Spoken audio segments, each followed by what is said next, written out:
Hey guys, Victor here, coming at you with another deck profile, and for today's video we're going to be doing an updated Lightsworn Tearlaments list. Now, when it comes to the recent Forbidden and Limited list, this deck is actually probably one of the bigger benefactors just because, not of the cards that it got back, but because of what got hit. As Dweller being banned, Shifter being limited, and Jurisworm being limited were all, very beneficial things to actually be able to play this deck more consistently. Now, I'm not going to lie to you, if you get hit by a Foolos, you're probably still going to lose that game. It's just the nature of the beast, especially with a deck like this that wants to turbo out and basically summon everything from everywhere. But even so, it's still a lot of fun, and we're going to persevere anyways. And with that out of the way, let's jump straight into it. As always, we're going to be starting off with the monster lineup first, and we're of course going to be playing 3 Tearlaments Kashtira. On normal or special summon, it mills 3 cards, and then when it's sent to the graveyard, it mills 2 more cards. So it's pretty much one of the more, I guess, like consistency-based cards that we're able to play in this deck, as you just want to mill as many cards as possible just to build a board that's as impressive as possible, right? But yeah, 3, gotta play that. Next up, we're only playing 2 Tearlaments Rhinoheart. If it was a pure Tearlament deck, we would be maxing out on this, but truth be told, when it comes to this specific version, we don't really need to rely on Rhinoheart as much just because we have so many different ways to basically just get through our deck. And in a lot of situations, we're basically just summoning the Rhinoheart to be able to send a Tear Cache to mill 2 cards. And while we can send like a Merly or a Havnus or whatever to fusion summon, it's not a big priority for this deck, as our ultimate end goal is just to basically mill our entire deck out, right? Not to mention, when it comes to the extra deck, we did lose Bahamut Shark, so that means we lost access to Totally Awesome. So the overall effectiveness of Reinhardt is honestly lessened, but we can still use it to like Link Climb or Exceed Summon or whatever. So yeah, 2 is perfectly fine. And honestly, you could even make an argument for playing just 1, since it is still pretty easily searchable. It's just you want the second one as like a safety net, because if it gets banished, then you lose access to Kaleido Heart forever, and we'd much rather just avoid that. Then for the 1 of tier monsters, we're playing 1 Tearlaments Merly, 1 Tearlaments Havnus, and 1 Tearlaments Sheeran. We're only allowed to play 1 of each, so we only play 1 of each. But I guess compared to like the normal Tearlament deck, these cards are a little bit less effective just because we're not dedicating the deck to fusion summons like we would normally, right? But even so, like, you still want to take advantage of them at some point, so gotta play 1 of each. And that's it for the tier monsters. And then for the Lightsworn portion of the deck, we're playing 2 Weiss Lightsworn Archfiend. Much like with Rhinoheart, if this was a pure Lightsworn deck, we would be maxing out on 3 of this no matter what. But because this is a hybrid version, we don't really need to rely on that too much. And even though this can take our bricks from our hand and stack them on top of the deck, we honestly don't even really care that much about that effect. Like, obviously it's nice when it happens, but what we really care about for the most part is just its effect to be able to bring back Lightsworn monsters from the graveyard. So yeah, we're basically just using it as that. And then not to mention, it's a level 4 tuner monster, which gives us easy access to our synchro monsters that we are playing. So yeah, 2 Weiss. And then to accompany our 2 Weiss, we're also playing 2 Lightsworn Dragonling. As much like Weiss, it honestly, while it's nice to see in our hand, that's not really the end goal. What we want to try and do with this card is actually mill it, right? As that means that we have access to it pretty much at any moment, as long as we have 2 level 4s, because we are going to be playing Dugaris just to be able to bring it back from the graveyard and then have full combo with it. And even if we're not summoning it off of Dugaris, right, we still have cards like Zombie Vampire to be able to special summon it if we mill it. Weiss can also bring it back from the graveyard, and yeah, we just have so many different ways to have access to it that you don't need to rely on opening it up in order to actually play the game, which, pretty cool. But if we do open it just like the normal way, then that's also just pretty solid as well. You just have to get a Lightsworn monster in the graveyard first. Then we're also going to be playing 2 Felice Lightsworn Archer, as well as 1 Wolf Lightsworn Beast.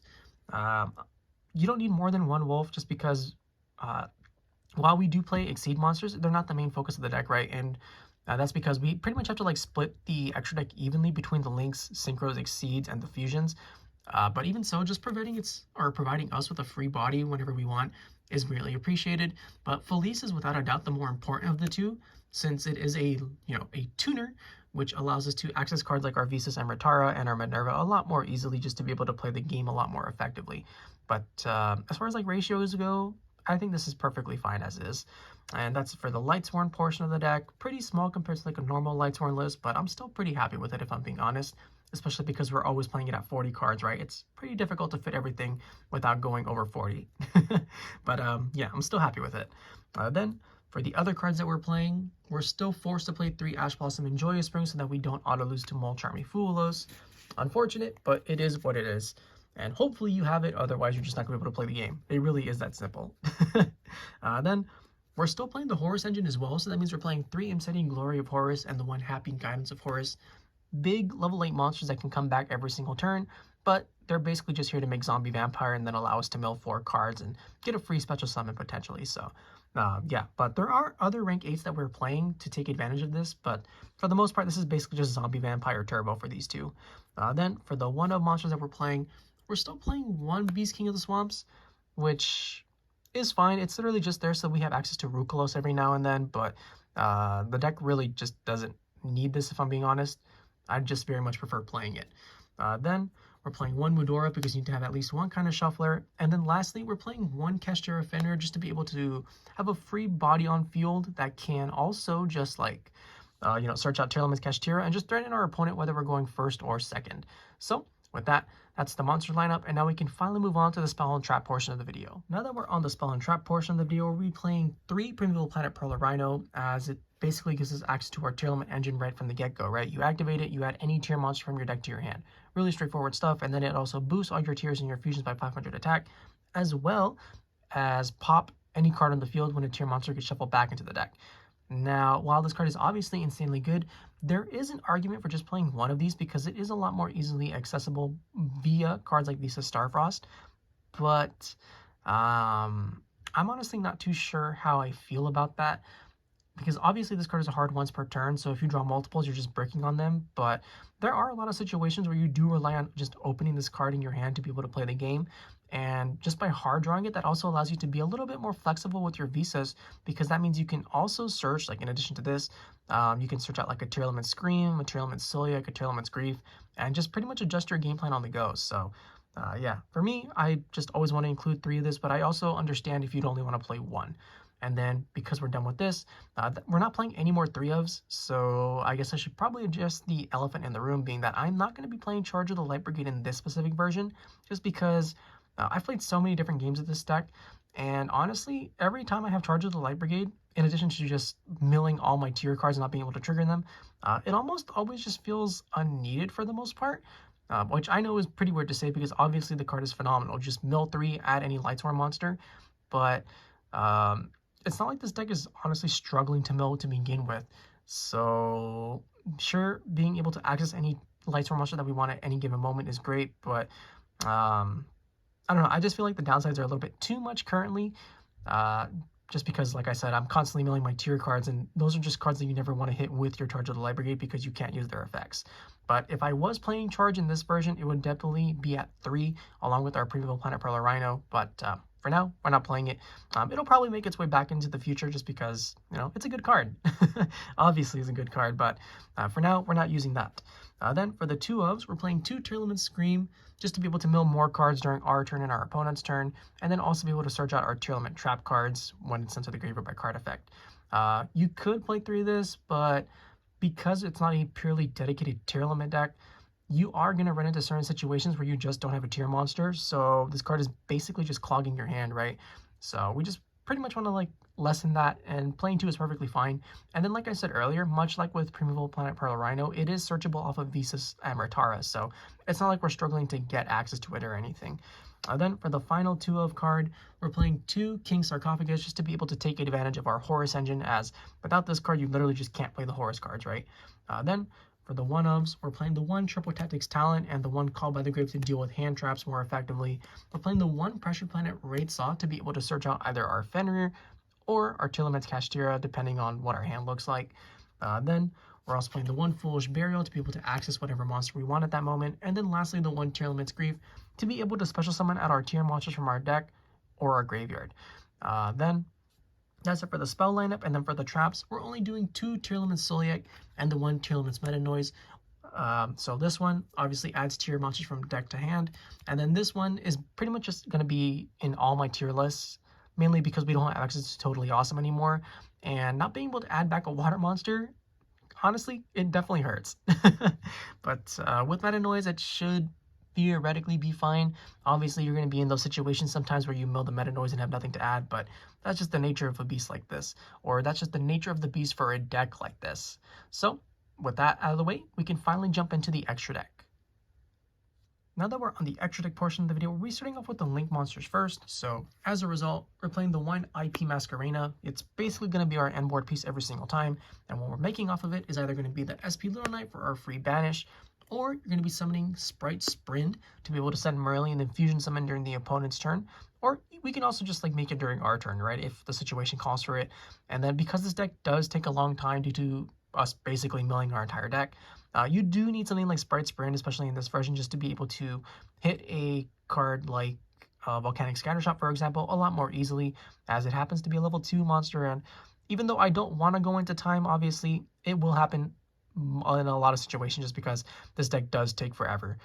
Then that's it for the links. And then for the synchros, we're playing the one Minerva, the Athenian Lightsworn, as it basically just gives us full combo, right? You summon this, ideally with 2 Lightsworn monsters, then you get to Foolish any 2 Lightsworn monsters from your deck to the graveyard, as long as they have different types. And then from there, you either have a free rank 4, a free link 2, or another level 8 synchro. And it's typically going to be a synchro monster that you're summoning, and what you're summoning is going to be the Visas Amritara. But we'll get more into that in a little bit, as you know, its other effect is obviously really powerful as well, as you get to banish 4 Lightsworn monsters to mill 4 cards. And unlike in a pure Lightsworn deck, you don't need to make that have different names to be able to summon something like a Punishment Dragon, right? Even if you have multiples, it's perfectly fine. Just banish them, and then like you genuinely don't care.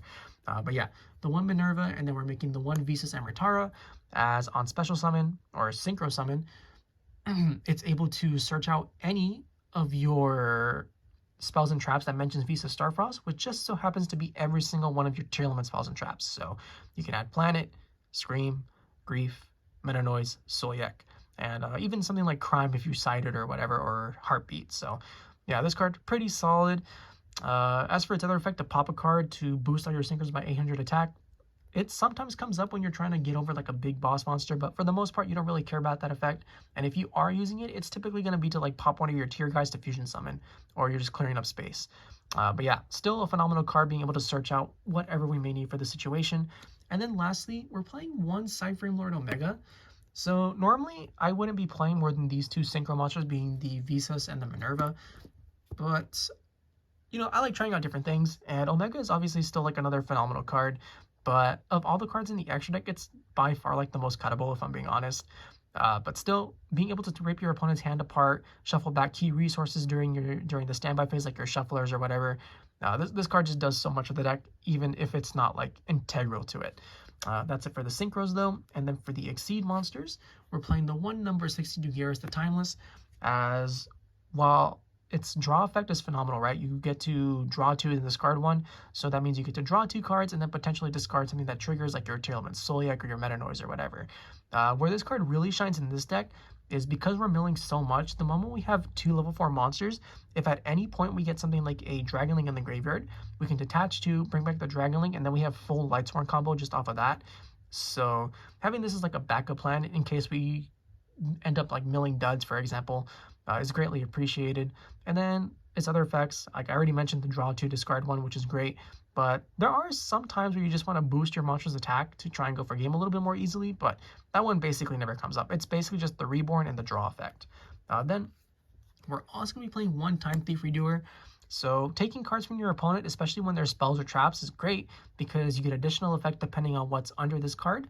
If it's a spell, you draw. If it's a monster, you can banish it until the end phase. And if it's a trap, you get a free bounce from one of your opponent's cards.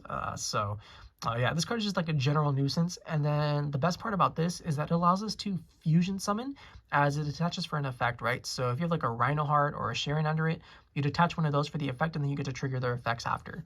But yeah, Time Thief Redoer, just one is perfectly fine. And then for the rank 8s, we're playing the one Zombie Vampire to be able to mill 4 cards. And then lastly, we're playing the one number 19 Galaxy Eyes Photon Lord to be able to negate monster effects. So this is literally just coming down if your hand is already broken enough and you just need the protection from Nib to ensure that you can play the game. But if you don't want to play this one, there is another valid alternative option, being the number 38 Hope Harbinger Dragon Titanic Galaxy, as that one is able to negate spells and traps instead of monster effects like this guy. But they're both pretty solid, so it's more of like a pick your poison type of deal. That's it for the Exceeds though. And then for the fusions, we're playing the one Mud Dragon of the Swamp, the one Garura Wings of Resident Life, and the one Predaplant Dracostapelia, just good, staple extra deck fusion monsters that you're pretty much going to be cycling through every single time whenever you decide to play any deck that has Tearlaments. Then, for the final tier monsters, we're playing the one Tearlaments Ruthless, which is also probably extremely cuttable, especially if you don't play the King of the Swamp, because then you have no way to summon it, right? But it's still really good at helping you just make your massive boards that your opponent's going to be struggling to break through. And much like with number 90, it does provide you with an out to Nibiru that your opponent will struggle just a little bit to deal with. And then lastly, we're playing the one Kaleido Heart because Kaleido Heart is broken, being able to shuffle cards back, foolish tier cards, and just being like a general nuisance. So with that, I hope you guys enjoyed the deck profile. If you did, please feel free to like, comment, subscribe, and I'll catch you guys next time. See ya!